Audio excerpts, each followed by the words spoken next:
Ao anatin'ny vaovao politika ary no anoizantsika ny fampahalam-baovao mba-toerana trano mofony mikasika ny fifidianana izay notanterahana ny 20 volana desambra lasa teo. Mitohy ary ny fandinihan'ny fitsarana manokana misana ny fifidianana ny fitoriana samihafa momba n'izay fifidianana notanterahana farany teo izay fitoriana valo ary no lavin'ny CES fanadihadiana mahakasika an'izay hoentiny vola ravoavy.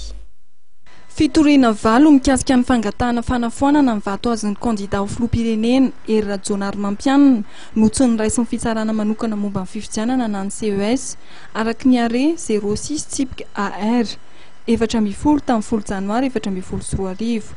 Fangatahana fanafoanana vato izay avy amin'ny mpifidy Andriamiarisoa Bienvenue, Pasteur Kotosoa, Ramiandro Sojosoa sy ny namany, Rakoto Fringa Jean-Pierre, Razafindralambo Arsène, Kenny Urela sy ny namany, Ibrahim Abdallah sy ny namany, Artina sy ny namany.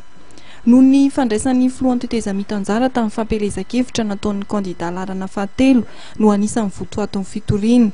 Fihetsika izay nambaran'ny mpitory fa mifanohitra amin'ny andininy 512 ao amin'ny sorodalana ivoahana amin'ny krizy ary ny andininy 520 ao amin'ny lalam-pifidianana. No marian'ny CES fa tsy azo mpifidy ataony mametraka fitarainana momba ny tsy fanaran-dalàna amin'ny fampelezan-kevitra ivelan'ny fahampifidianana isoratany anarana. Araka ny andininy 2 amin'ny 30 am'zato amin'ny lalam-pifidianana ihany koa dia tsy azo mpifidy ataony manao fanoherana momba ny tsy fetezany amin'ny fisotron'ny fifidianana ivelan'ny birao fandatsaham-baton'ny fifidianana. Teo ihany koa ny tsy fampinina toto-taratasy manamarina amin'ny fandraisana anjara tamin'ny fifidianana filoham-pirenena izay notanterahana ny 20 desambra lasa teo. Ireo no anisan'ny nambaran'ny CES fa tsy nandraisan'izy ireo ny fitoriana avy amin'ny mpifidy.